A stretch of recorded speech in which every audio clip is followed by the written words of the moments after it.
Hello दोस्तों, आपका स्वागत है मंडोलिया क्लास पर। तो दोस्तों, आज हम पढ़ेंगे साधारण नमक से रसायन। क्या पढ़ेंगे? साधारण नमक से रसायन। तो देखेंगे जो साधारण नमक होता है वो क्या होता है। तो साधारण नमक जो हम खाते हैं वही नमक होता है। साधारण नमक कौन सा होता है? यानी ये नमक समुद्रों में पाया जाता है, और समुद्रों से जो नमक पाया जाता है उससे पृथक करके हमारे जो खाने योग्य नमक बनाया जाता है। ओके, तो हम पॉइंट पर देखते हैं। पहले देखेंगे इसे किस अभिक्रिया द्वारा पृथक करते हैं। तो देखो, सबसे पहले हम लेते हैं अभिक्रिया इसमें, यानी पहले लेंगे HCl। तो देखो HCl NaOH। ओके, क्या लेंगे? HCl यानी हाइड्रोक्लोरिक अम्ल और NaCl यानी सोडियम हाइड्रोक्साइड। ओके, अब देखो किस प्रकार हमारा नमक बनेगा। तो देखो NaCl प्लस H2O। ओके, तो देखो Cl और Na दोनों मिल गए तो दोनों क्या बन गए? NaCl यानी सोडियम क्लोराइड। सोडियम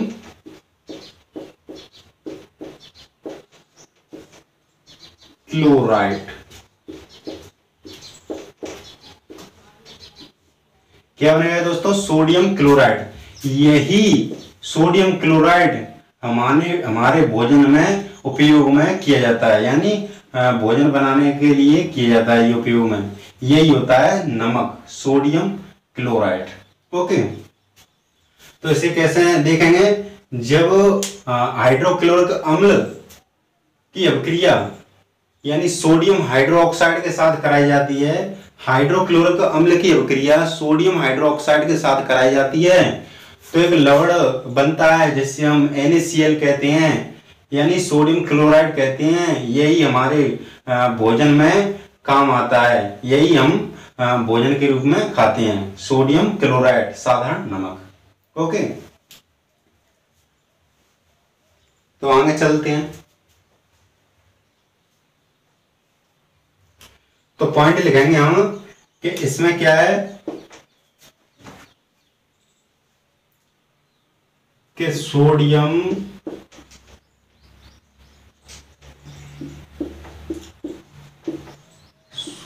क्लोराइड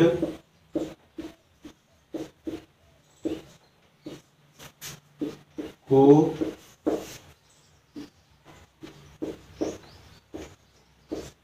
भोजन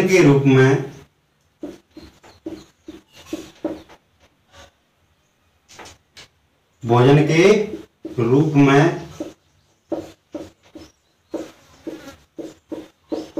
उपयोग में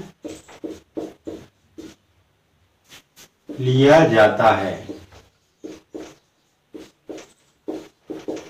क्या है? सोडियम क्लोराइड को भोजन के रूप में, किसके रूप में? भोजन के रूप में उपयोग में लिया जाता है। आपको पता है कि सोडियम क्लोराइड जो हम नमक खाते हैं, भोजन के रूप में खाते हैं, सब्जी में डालते हैं, यानी अनेक प्रकार के भोजनों में हम नमक का उपयोग करते हैं, सोडियम क्लोराइड का। यही नमक होता है जिसे हम भोजन के रूप में उपयोग में लेते हैं, सोडियम क्लोराइड। ओके, ये कहां पाया जाता है? ये पाया जाता है समुद्री जलों में, समुद्री जल में। किसके रूप में पाया जाता है? लवण के रूप में।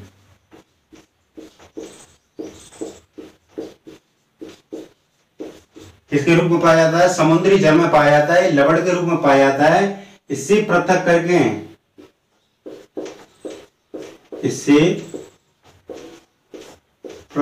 करके क्या बनाया जाता है? NaCl यानी सोडियम क्लोराइड बनाया जाता है। क्या है, समुद्री जलों में पाया जाता है। यानी जो लवण होता है वो अनेक प्रकार यानी मिश्रित लवण होते हैं। सोडियम हाइड्रोक्साइड है, यानी ये लवण होते हैं समुद्री जल में पाए जाते हैं। इन्हें क्या, ये लवण होते हैं, इन्हें पृथक करके किस प्रकार पृथक करके NaCl के रूप में बनाया जाता है, यानी सोडियम क्लोराइड के रूप में बनाया जाता है, जब हम इसे भोजन के रूप में खा पाते हैं। ओके, अब आगे चलते हैं।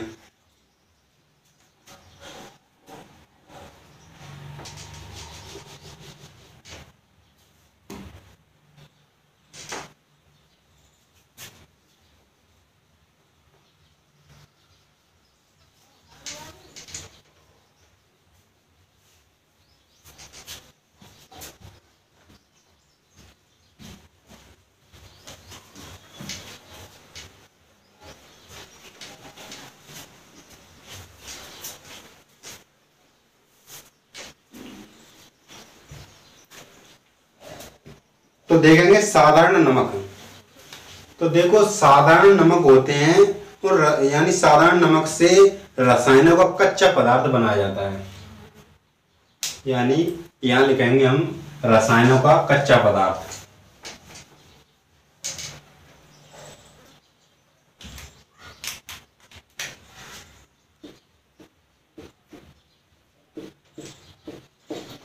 साधारण नमक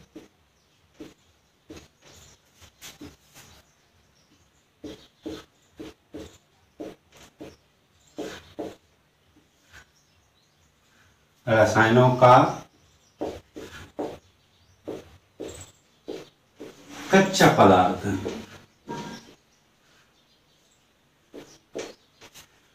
देखो जो साधारण नमक से कच्चा पदार्थ बना जाता है, यानी रसायन होते हैं वो कच्चे रसायन बनाए जाते हैं। ओके, साधारण नमक से क्या बनाया जाता है, रसायनों का कच्चा पदार्थ। ओके, तो देखेंगे कौन कौन से जो कच्चे पदार्थ होते हैं उनके नाम लिखेंगे। तो पहला है हमारा सोडियम हाइड्रोक्साइड। कौन सा है, सोडियम हाइड्रोक्साइड।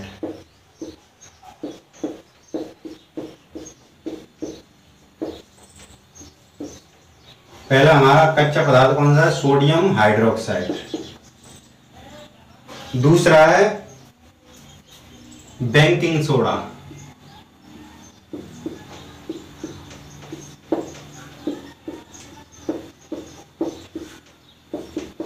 तीसरा है हमारा वॉशिंग सोडा।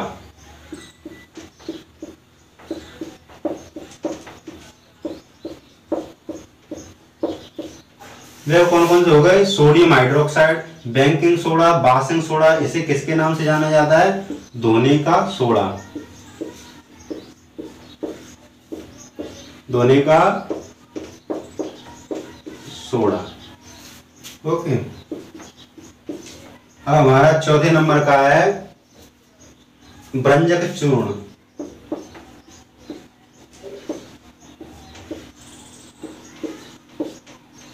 तो पांचवें नंबर का है प्लास्टर ऑफ पेरिस।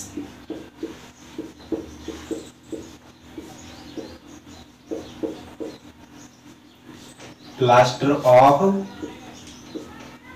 पेरिस, ये आपके कच्चे पदार्थ, यानी साधारण नमक से रसायनों का कच्चा पदार्थ। ओके, अब हम इन्हें बारी बारी से पढ़ेंगे डीपली। तो इन्हें उतार लो या स्क्रीनशॉट ले लो।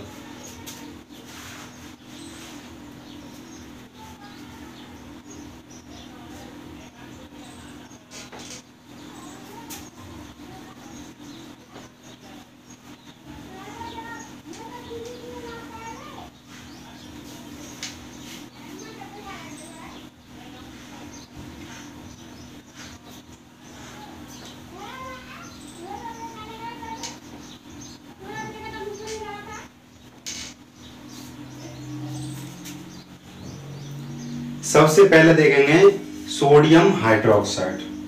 ओके,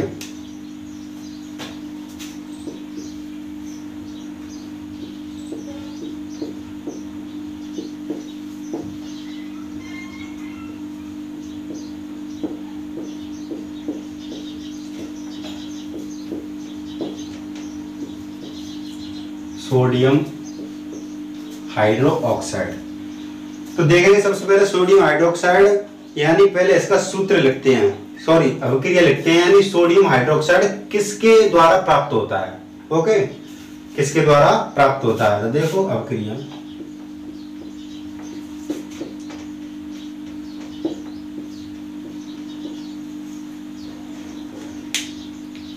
अभिक्रिया देखो हमारी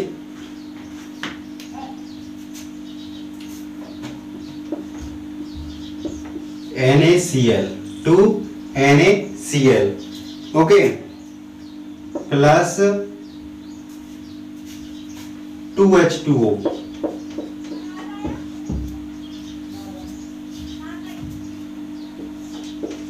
अब देखो अभिक्रिया करेंगे हम NaCl 2H2O, ओके।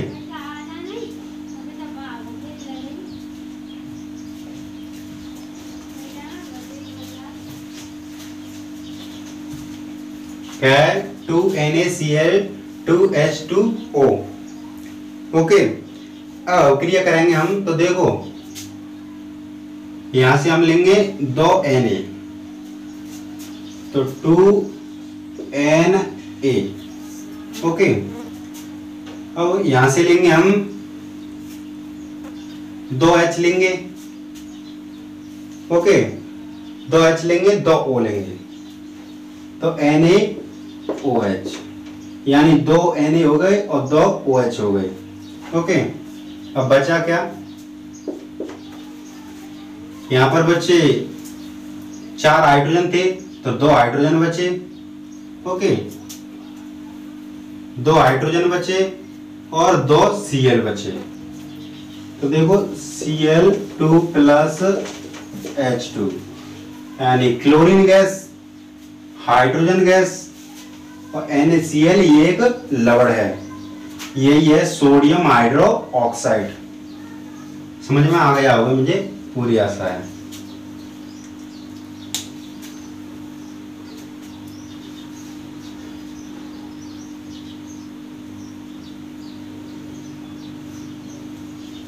देखो ये क्या है, सोडियम क्लोराइड के जलीय विलयन से, देखो सोडियम क्लोराइड के जलीय विलयन से विद्युत प्रवाहित करने पर,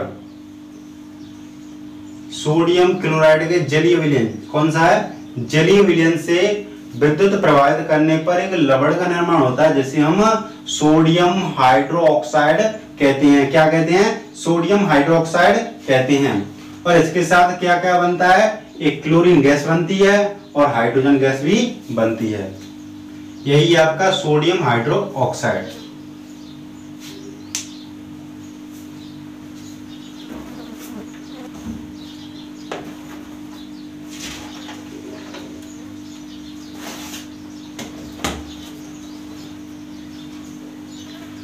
अब हमारा दूसरे नंबर का आता है बेकिंग सोडा। कौन सा आता है, बेकिंग सोडा। इसे उतार लो।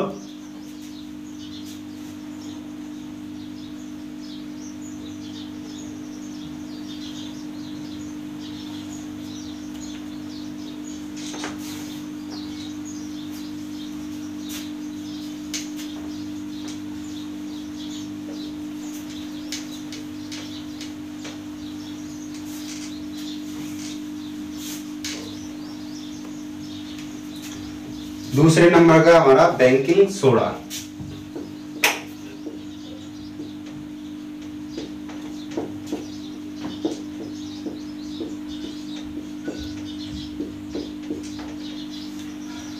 तो देखो बेकिंग सोडा में क्या होता है, सबसे पहले इसका सूत्र लिखेंगे।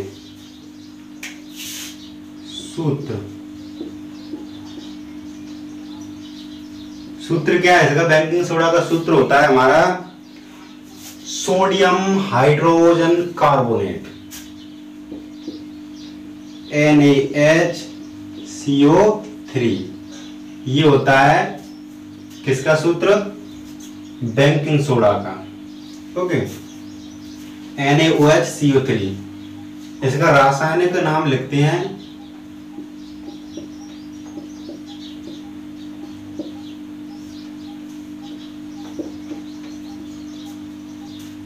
रासायनिक नाम है इसका sodium hydrogen carbonate. Sodium hydrogen carbonate.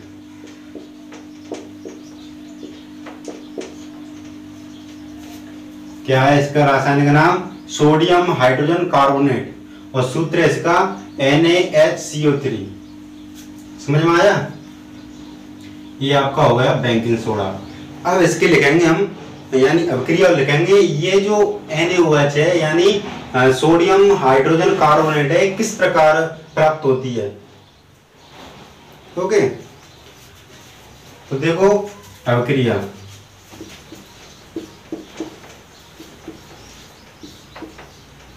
अभिक्रिया है हमारी, क्या अभिक्रिया? Calcium hydroxide.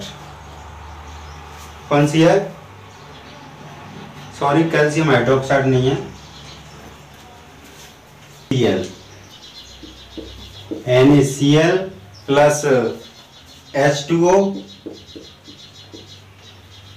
Plus CO2 plus NH3। अब इसकी अभिक्रिया होगी, देखो इसमें क्या होगा, Na अगर हो जाएगा Cl अलग हो जाएगी। तो देखो Na, ओके, Na हो गया। अब यहां से एक H ले लेंगे, तो NaH, यहां से एक ले लिया H, तो एक बचा यहां पर, और फिर लेंगे यानी एक O, और यहां पर दो, तो तीन हो गया। तो देखो NaHCO3, CO3 बन गया। और लास्ट में क्या बनता है, एक रह जाता है NH3 और एक रह जाता है Cl, तो ये बन जाएगा NH4Cl, ये हाँ यही है NH4Cl। ये आपकी अभिक्रिया है। ये आपका होगा क्या, बेकिंग सोडा। क्या हो गया, बेकिंग सोडा का सूत्र हो गया।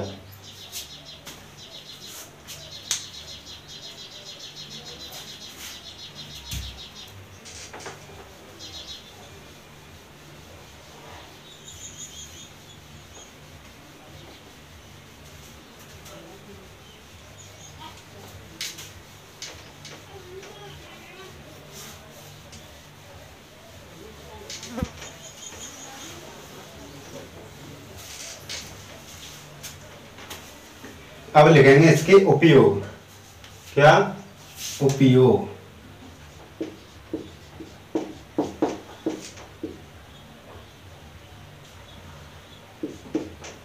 ये किस किस के उपयोग में आता है? तो सबसे पहले ये उपयोग में आता है रसोई घर के उपयोग में, यानी रसोई घर।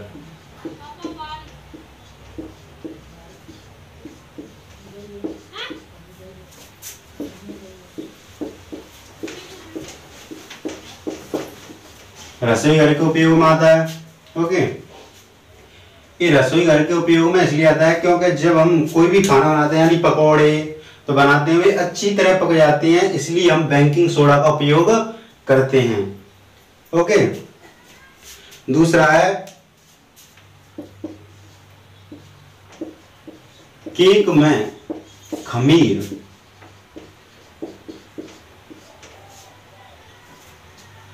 खमीर का मतलब होता है फूलना,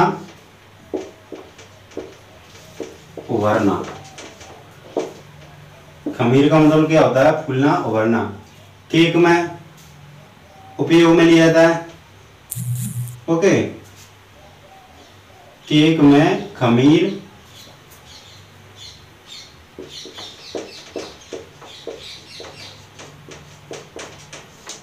उपयोग में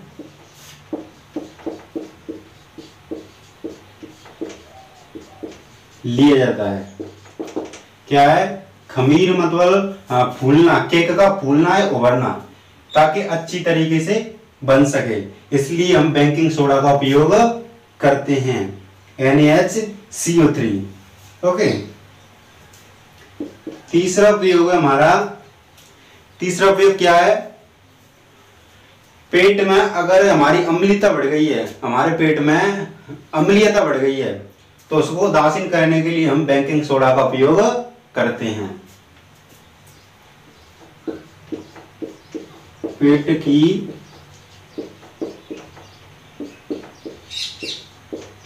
अम्लीयता को उदासीन करने के लिए, पेट की अम्लीयता को उदासीन बनाए रखने के लिए, बनाए रखने के लिए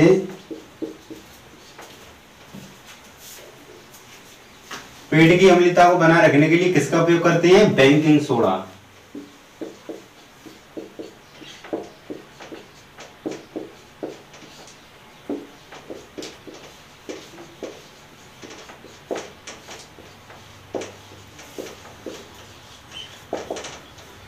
क्या, पेट की अम्लीयता को बनाए रखने के लिए, यानी पेट की अम्लीयता को उदासीन बनाए रखने के लिए, क्या, उदासीन। जब हमारे पेट की अम्लीयता बढ़ जाती है तो दर्द तथा जलन का अनुभव होता है, तो उसको कम करने के लिए, उससे मुक्त होने के लिए हमें यानी बेकिंग सोडा का उपयोग करना चाहिए, ताकि हमारी अम्लीयता उदासीन हो सके। ये थे आपके उपयोग बेकिंग सोडा के।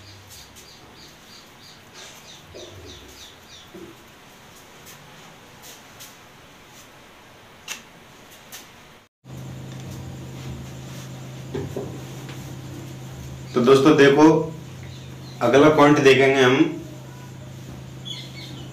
Washing soda. क्या है, वॉशिंग सोडा।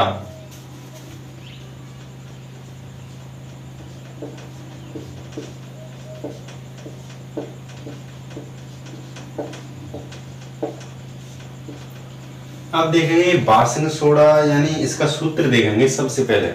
क्या, इसका सूत्र देखेंगे। तो इसका सूत्र होता है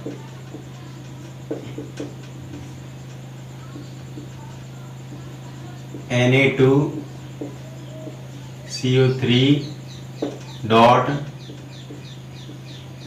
10H2O। क्या होता है, Na2CO3 10H2O, ये होता है वॉशिंग सोडा का। इसे धोने का सोडा भी कहते हैं।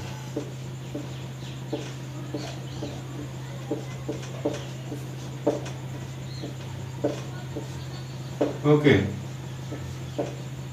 क्या है, वॉशिंग सोडा या धोने का सोडा, इसका सूत्र है Na2CO3 डॉट 10H2O।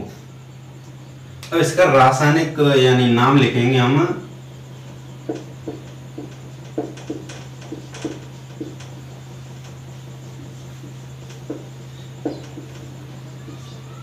रासायनिक नाम क्या लिखेंगे इसका, सोडियम कार्बोनेट।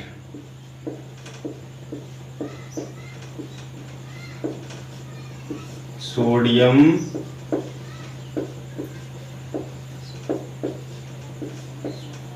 कार्बोनेट, इसका रासायनिक नाम क्या है, सोडियम कार्बोनेट। देखो दोबारा से समझ लो, ये आपका वॉशिंग सोडा, हमने पहले पढ़ा था बेकिंग सोडा, उसके बाद ये है वॉशिंग सोडा। वॉशिंग सोडा का जो, इसे वॉशिंग सोडा भी कहते हैं और धोने का सोडा भी कहते हैं। ओके, तो देखो ये सूत्र है, सूत्र क्या है, Na2CO3। क्या है, Na2CO3 डॉट 10H2O। क्या है, Na2CO3 डॉट 10H2O। इसका रासायनिक नाम देखते हैं। तो रासायनिक नाम होता है इसका सोडियम कार्बोनेट। सोडियम कार्बोनेट इसका रासायनिक नाम होता है। समझ में आया।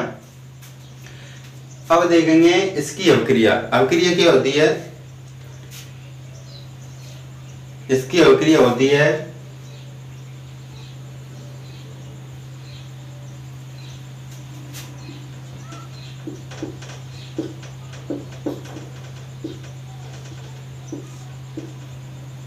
अवक्रिया क्या होती है?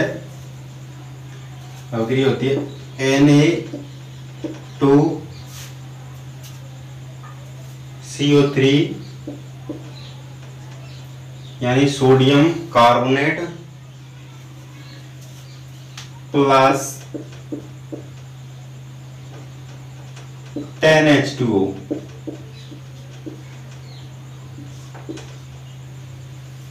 ये दोस्तों आपका मतलब सूत्र ये किस प्रकार बनता है इसे देखेंगे हम इस अभिक्रिया के माध्यम से। तो Na2CO3 क्या है? Na2CO3 यानी सोडियम ये सोडियम कार्बोनेट। क्या है? Sodium carbonate plus 10H2O। ये है 10 जल के अणु। क्या है? 10 जल के अणु में 10। अब हम इनको मिलाएंगे तो क्या बनेगा? सोडियम कार्बोनेट जल के साथ मिलकर, यानी जलीय विलयन सोडियम कार्बोनेट। यही है वाशिंग सोडा या धोने का सोडा। लिखेंगे Na2CO3 डॉट 10H2O। तो क्या हो गया दोस्तों? दोबारा से सुन लो। Na2CO3 इसे कहते हैं 10H यानी Na2CO3 से कहते हैं सोडियम कार्बोनेट। क्या कहते हैं? Sodium carbonate. और जल के अणु लेते हैं 10, तो 10H2O। तो देखेंगे जब इन दोनों को मिलाएंगे हम तो क्या बनेगा? Na2CO3 dot 10H2O। इसे ही वाशिंग सोडा या धोने का सोडा कहते हैं। समझ में आया? चलो आगे चलते हैं।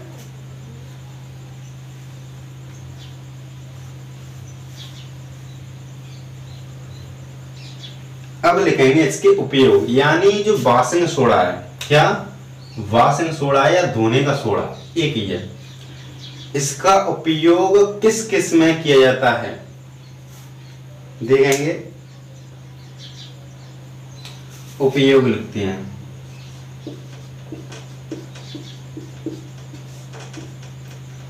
अब उपयोग में क्या आता है? तो उपयोग में सबसे पहले किसके उपयोग में किया जाता है? इसका उपयोग कांच, साबुन और लकड़ी। कांच, साबुन, लकड़ी नहीं, कागज के उपयोग में लिया जाता है। क्या है? सोडियम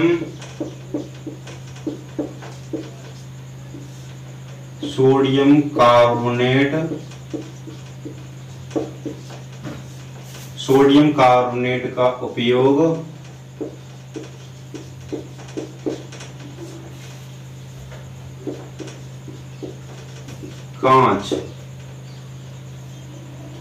कांच है और कागज। क्या है? सोडियम कार्बोनेट का उपयोग कांच, कागज और साबुन। क्या है? साबुन आदि के उपयोग में लिया जाता है। आदि के उपयोग में लिया जाता है।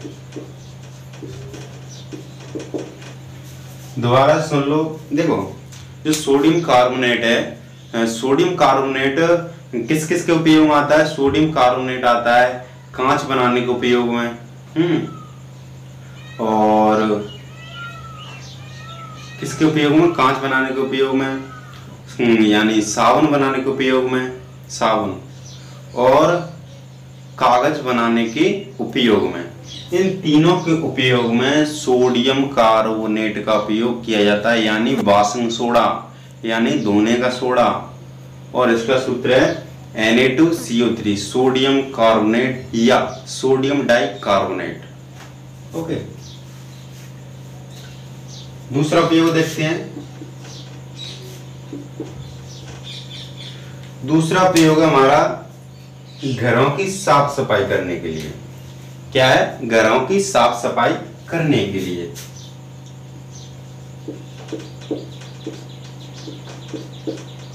घरों की साफ सफाई करने के लिए।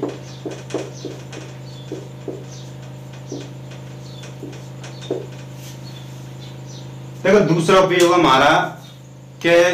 बासन सोडा का उपयोग घर की साफ सफाई के लिए किया जाता है, बासन सोडा या धोने का सोडा। तीसरा उपयोग हमारा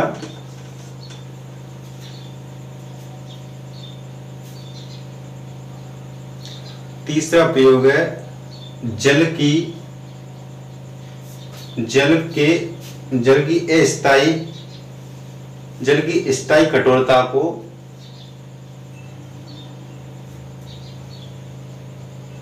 कम करने के लिए, या जल की स्थायी कठोरता को हटाने के लिए किसका उपयोग किया जाता है? वाशिंग सोडा का।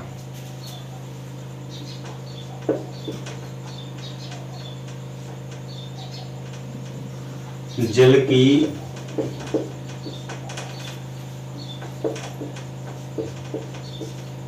स्थायी कठोरता को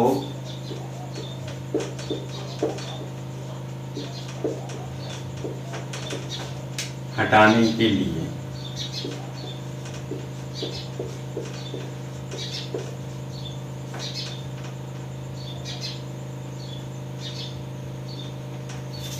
तीसरा उपयोग क्या है हमारा?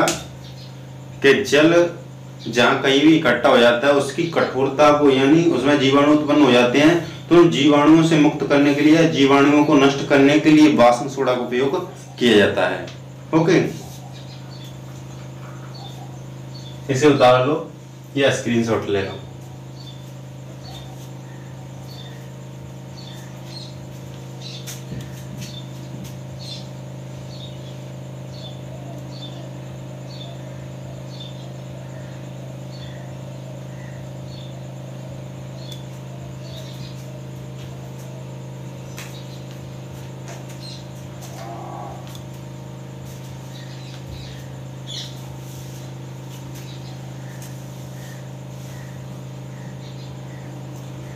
अब चलते हैं आगे।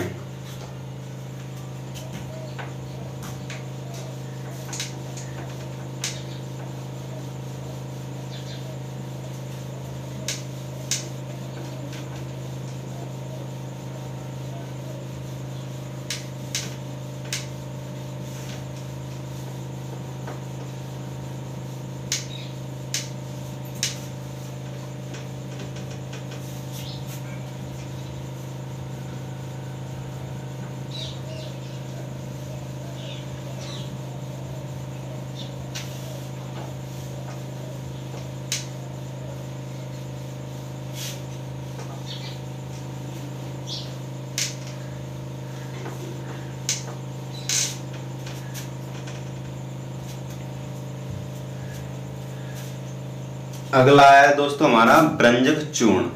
क्या है? ब्रंजक चूर्ण, इसके बारे में जानेंगे।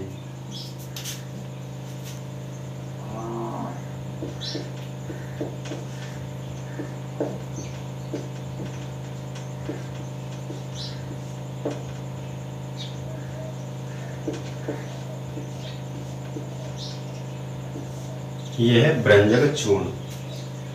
अब देखो इसका सूत्र क्या होता है? इसका सूत्र होता है CaOCl2।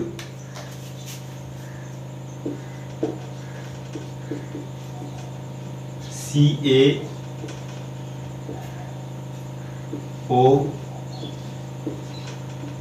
Cl2, ये इसका सूत्र।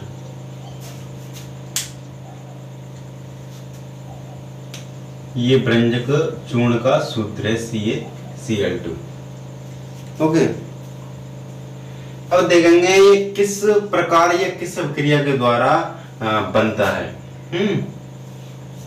तो देखेंगे Ca कोष्टक OH2 plus Ca कोष्टक OH2, इसे कहते हैं कैल्शियम हाइड्रोक्साइड। क्या कहते हैं? Calcium hydroxide. ओके, एक लेते हैं हम Cl2, calcium hydroxide plus Cl2। अब इस अभिक्रिया को करेंगे हम, तो देखेंगे सबसे पहले किस प्रकार इसका निर्माण होता है। तो यहां से Ca लेंगे, तो देखो Ca ले लेंगे। Okay, calcium. अब यहां से लेंगे हम, यहां पर अगर हम खोलेंगे इनको खोलेंगे तो उसका ये 2 लग रही है ना, तो 2 OH हो जाएंगे, ऐसे 2 OH हो जाएंगे। ओके, तो एक हम लेंगे क्या, O ले लेंगे। तो यहां से एक O ले लिया तो कितने बच्चे O, एक O। ओके, तो एक O यानी CaO, और यहां से इसको ले लेंगे CaOCl2 प्लस बचा क्या। अब यहां पर हमने एक O हटा लिया तो 2 H और एक O बचा यानी H2O। H2O, ये आपकी अभिक्रिया, ये बनेगा आपका ब्रंजक चूर्ण। क्या है? ब्रंजक चूर्ण। देखो दोबारा से समझ लो कि हमने अभिक्रिया करी तो उसमें क्या क्या लिया हमने। अभिक्रिया में लिया CaOH यानी कैल्शियम हाइड्रोक्साइड। क्या? कैल्शियम हाइड्रोक्साइड प्लस वो यानी क्लोरीन। क्लोरीन के कितने अणु लिए? 2 अणु। क्लोरीन के 2 अणु लिए। जब कैल्शियम हाइड्रोक्साइड की अभिक्रिया क्लोरीन के साथ होती है, किसके साथ? क्लोरीन के साथ होती है, तो ब्रंजक चूर्ण तथा जल का निर्माण होता है। किसका? ब्रंजक चूर्ण तथा जल का निर्माण होता है। ब्रंजक चूर्ण का सूत्र होता है, ब्रंजक चूर्ण का सूत्र क्या होता है? तो ब्रंजक चूर्ण का सूत्र होता है CaOCl2। ओके, यह है ब्रंजक चूर्ण का सूत्र।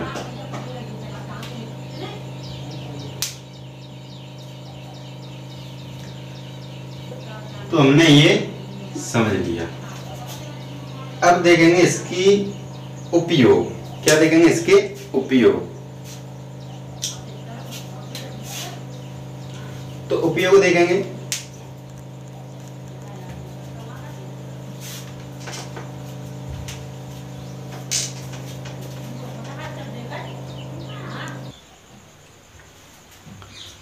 तो क्या है दोस्तों, देखो ये हमने अभिक्रिया की। अब इसके लिखेंगे हम उपयोग। क्या? उपयोग।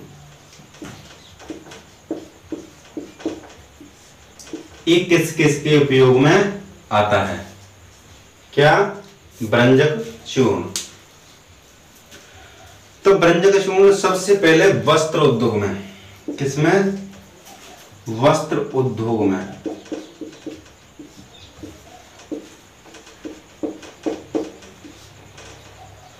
इसका उपयोग किसमें होता है? वस्त्र उद्योग में। दूसरा क्या है? दूसरा है कागज उद्योग में।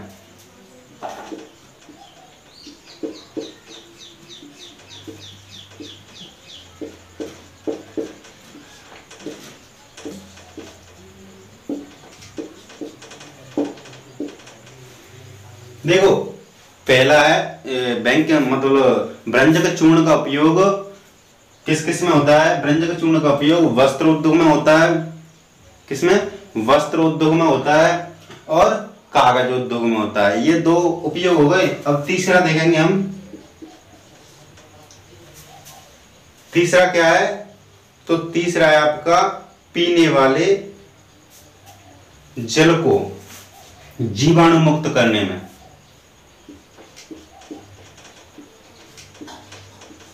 पीने वाले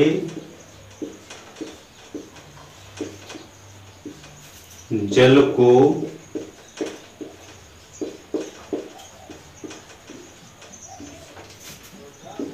जीवाणु मुक्त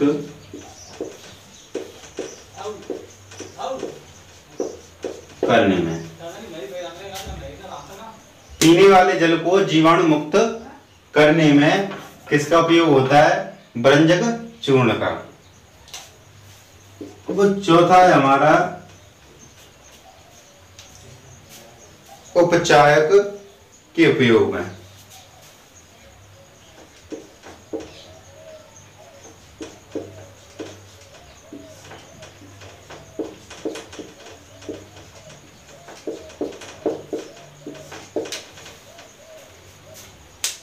देखो किस किस के उपयोग में होता है। ये होता है, सबसे पहले देखेंगे किसकी बात कर रहे हैं हम। किसकी बात कर रहे हैं? हम कर रहे हैं ब्रंजक चूर्ण की। किसकी कर रहे हैं? ब्रंजक चूर्ण की। अब ब्रंजक चूर्ण का पहले देखेंगे सूत्र। सूत्र क्या होता है? तो ब्रंजक चूर्ण का सूत्र होता है CaOCl2। ओके, ये होता है ब्रंजक चूर्ण का सूत्र। ये किस प्रकार या किस अभिक्रिया द्वारा प्राप्त होता है ये ब्रंजक चूर्ण, ये भी देखेंगे हम। तो सबसे पहले हमने लिया CaOH2 यानी कैल्शियम हाइड्रोक्साइड प्लस Cl2, ये क्लोरीन। क्लोरीन के कितने अणु हैं? 2। जब हम इनकी अभिक्रिया करते हैं तो जल तथा ब्रंजक चूर्ण का निर्माण होता है। ये देखो CaOCl2, क्या है? CaOCl2, ये ब्रंजक चूर्ण आपका, यह जल। ओके, अब इसके उपयोग क्या क्या है? इसके उपयोग है वस्त्र उद्योग में। किसमें? वस्त्र उद्योग में इसका उपयोग किया जाता है। किसका? ब्रंजक चूर्ण का। दूसरा है कागज उद्योग में। कागज उद्योग में भी ब्रंजक चूर्ण का उपयोग किया जाता है। तीसरा है पीने वाले जल को जीवाणु मुक्त करने में। पीने वाले जल को जीवाणु मुक्त करने में ब्रंजक चूर्ण का उपयोग किया जाता है। अब हमारा चौथे नंबर का है उपचायक के रूप में। उपचायक जानते हो? यानी जो पेट की अम्लता है उसको उदासीन करने में ब्रंजक चूर्ण का उपयोग किया जाता है। ओके, ये हुए आपके उपयोग। अब इन्हें उतार लो या स्क्रीनशॉट ले लो।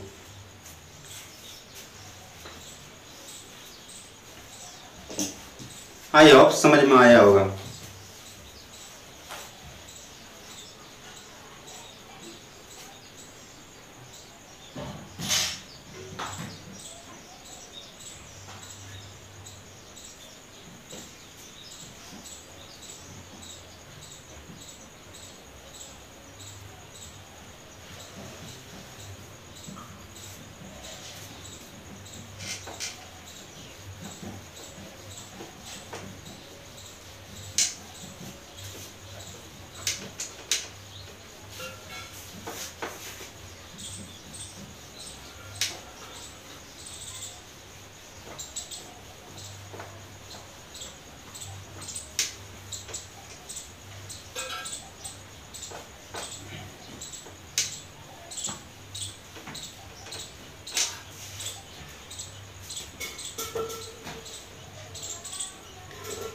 अब देखते हैं क्रिस्टलन का जल की परिभाषा। एक क्रिस्टलन जल है यानी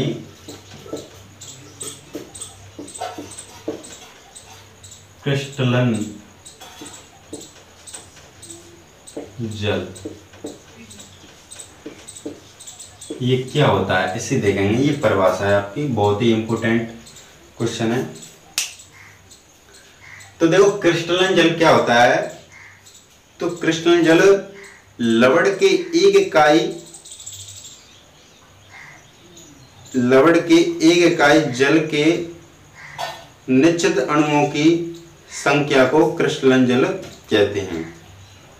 क्या है? लवण के एक इकाई जल में लवण के निश्चित अणुओं की संख्या को क्रिस्टलन जल कहते हैं। दोबारा से सुन लो, लवण के यानी जल के एक इकाई, किसमें, दोबारा से देखो, लवण के एक इकाई जल के निश्चित अणुओं की संख्या को क्रिस्टलन जल कहते हैं।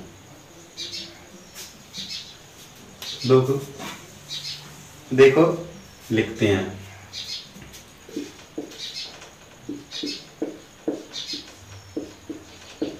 लवण की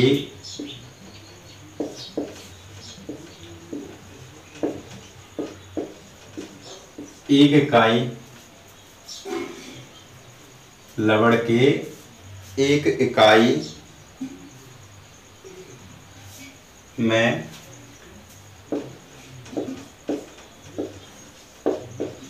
जल के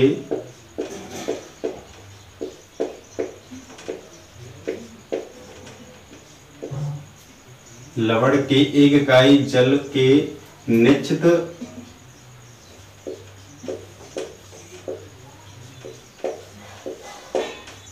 निश्चित अणुओं की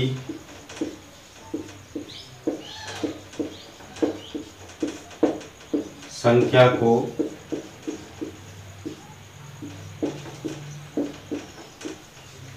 क्रिस्टलन का जल कहते हैं।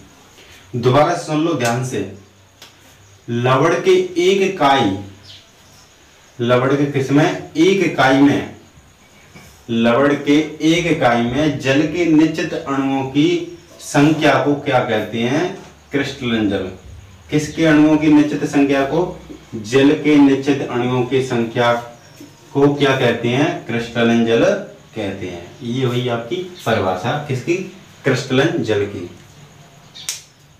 क्या है, लवण के एक इकाई में, लवण के एक इकाई में निश्चित, यानी लवण के एक इकाई में जल के निश्चित अणुओं की संख्या को हम क्रिस्टलन जल कहते हैं।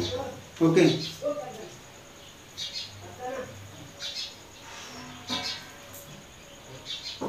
देखो इसमें कुछ पॉइंट हैं, बहुत ही इंपॉर्टेंट पॉइंट है। कॉपर सल्फेट का रासायनिक सूत्र, कॉपर सल्फेट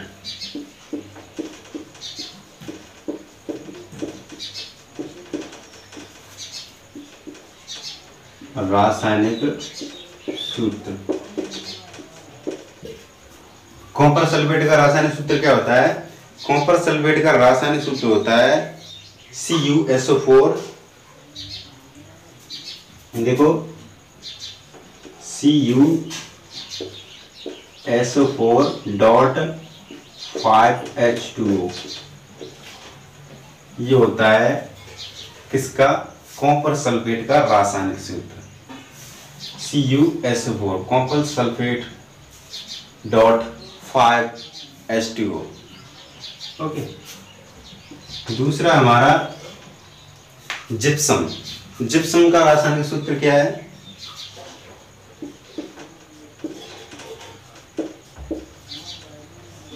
जिप्सम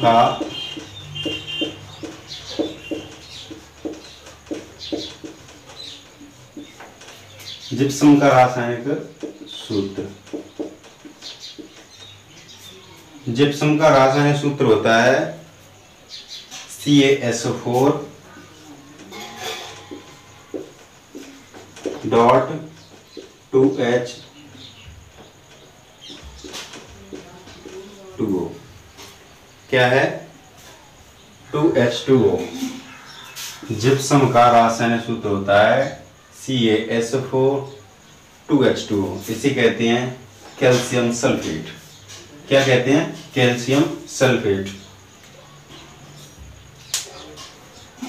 अब आगे चलते हैं,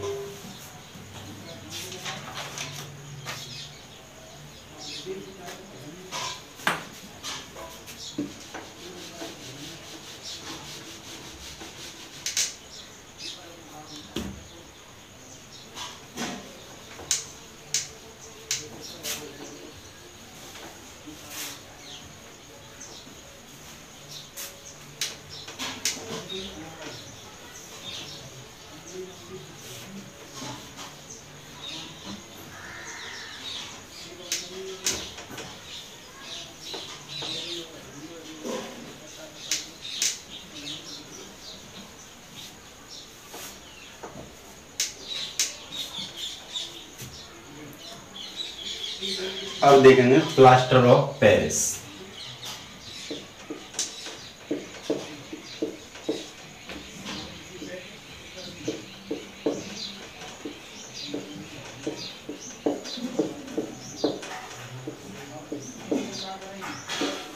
ये आपका प्लास्टर ऑफ पेरिस।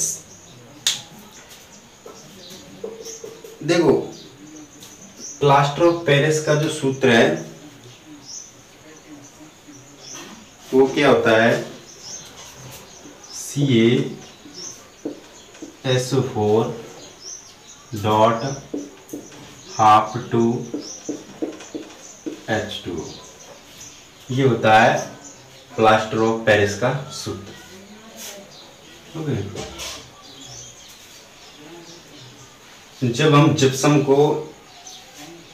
का सूत्र क्या होता है, जिप्सम का होता है CaSO4.2H2। ये होता है जिप्सम का सूत्र।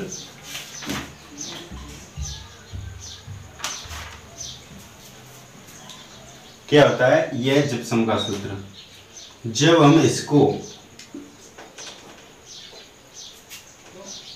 इसको कितने टेम्परेचर पे गर्म करेंगे, 373 केल्विन पर। जब हम 373 केल्विन टेम्परेचर पर हम गर्म करेंगे इसको, तो इसमें से टूट कर क्या बनेगा, CaSO4.2H2O। ये बनेगा प्लास्टर ऑफ पेरिस। सूत्र, ये सूत्र। इसका रासायनिक नाम क्या है, रासायनिक नाम होता है इसका कैल्शियम सल्फेट।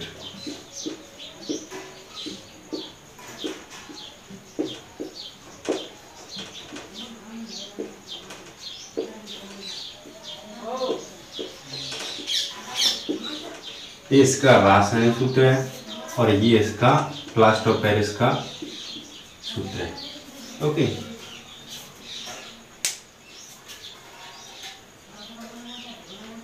इसे क्या कहते हैं, इसे साइंस की भाषा में अर्ध हाइड्रेट कहते हैं। अर्ध हाइड्रेट, इसको क्या कहते हैं, अर्ध हाइड्रेट या हाफ। ओके, अब इसके उपयोग देखते हैं।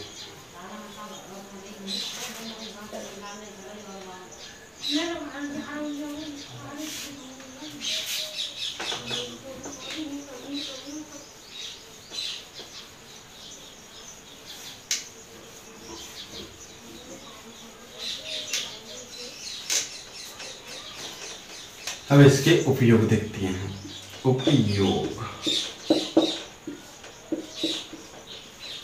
उपयोग देखो, प्लास्टर ऑफ पेरिस का उपयोग जब किसी व्यक्ति की हड्डी टूट जाती है तो उसको जोड़ने के लिए प्लास्टर ऑफ पेरिस का उपयोग करते हैं। जो सफेद सफेद सा होता है वो बहुत ही कठोर होता है, जब सूख जाता है तो वो होता है प्लास्टर ऑफ पेरिस।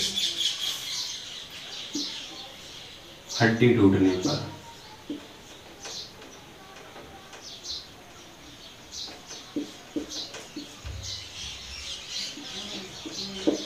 हड्डियां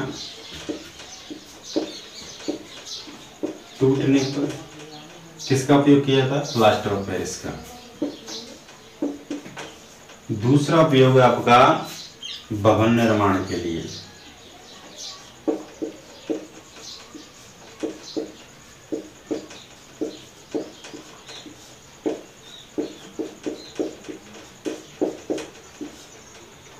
भवन निर्माण के लिए। तीसरा उपयोग है आपका मूर्ति निर्माण के लिए। किसके लिए?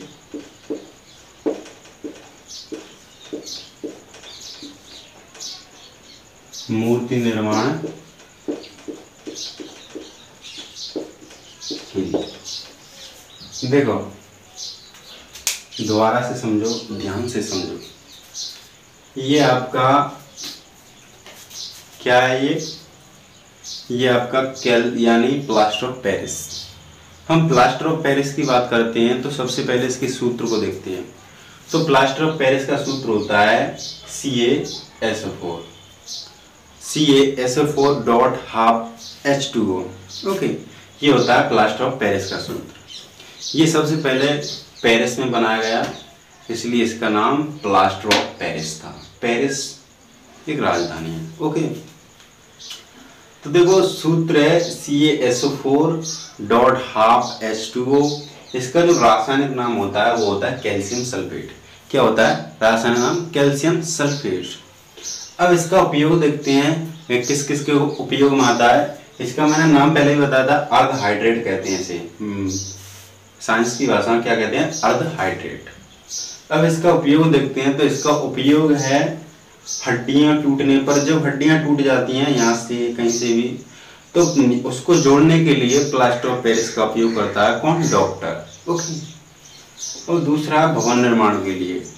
अनेक प्रकार के भवनों के निर्माण के लिए हम प्लास्टर ऑफ पेरिस का उपयोग करते हैं क्योंकि वे मजबूती से खड़े रहें।